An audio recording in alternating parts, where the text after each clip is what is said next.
Thank you and welcome to the show this morning. The topic this morning is Afghanistan. Where do we go from here? And of course we have with us to give us an analysis of Afghanistan and where do we go from here, Dr. LMadu1. Dr. LMadu1, I don't think we need to introduce you to our audience. I think you've been with us a number of many occasions, and people are familiar with the kind of knowledge and the kind of information that you bring to us. And we're just glad that you were willing to come by and deal with what we consider to be a very important topic today, and that's Afghanistan. And I think we have to consider that important because we've got some 600,000 troops there, and there's a possibility of even increasing that, and we have to know some things about that. So let's start off by exactly telling me, as well as the rest of our audience, exactly where Afghanistan is in terms of, we recognize it on the map, but tell me something about that area. Well, Afghanistan, is in Central Asia. It has borders with Pakistan, India, Uzbekistan, Turkmenistan, and Iran. The modern Afghanistan came into being really in 1919 when the British ceded foreign control to the Afghan monarchy. And of course, there's been an Afghan kingdom before then, but you've read in history of various invasions from the Mongols and the Russians, etc., etc. But what we call Afghanistan today came into being in 1919, modern-day Afghanistan. It is a mosaic of ethnic groups, most of them different from each other, facing different constellations.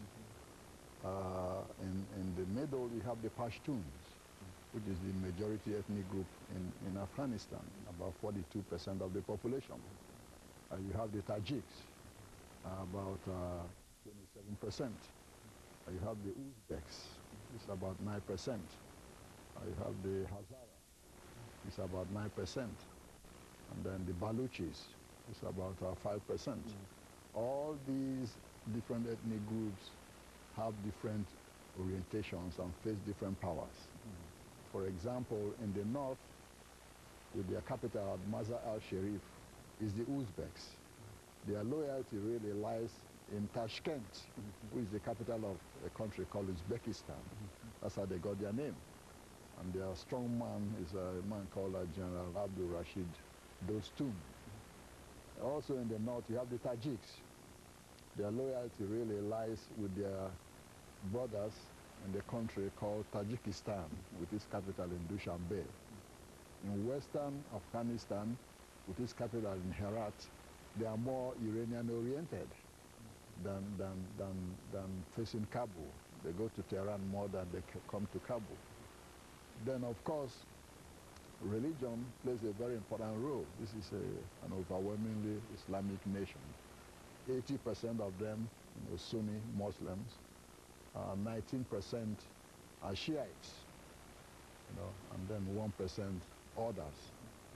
Then, of course, linguistically, 50% speak what you call Afghan Persian, or politically it's called Dari. The Afghans don't want you to believe they speak Persian in order to avoid being seen as an appendage of Iran. But the language is Dari. And then the second official language is Pashto, which is the language of the Pashtuns. And then, of course, you have Turkic languages, Uzbek and the rest. This is a country, really, which might not be called a country in the real sense, because of the different constellations. And that's why I've had problems, for centuries about who really controls, that territory, because of the different political cleavages. It's a very poor country, 60% unemployment, 60% below poverty, level, almost 80% illiteracy in the country.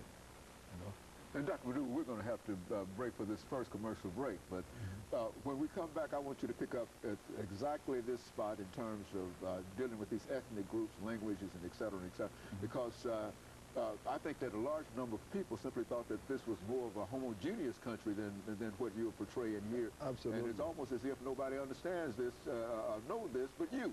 You see it, so when we come back, we want to pick up at that particular point, and of course, we'll be back with our audience following this very, very short commercial break.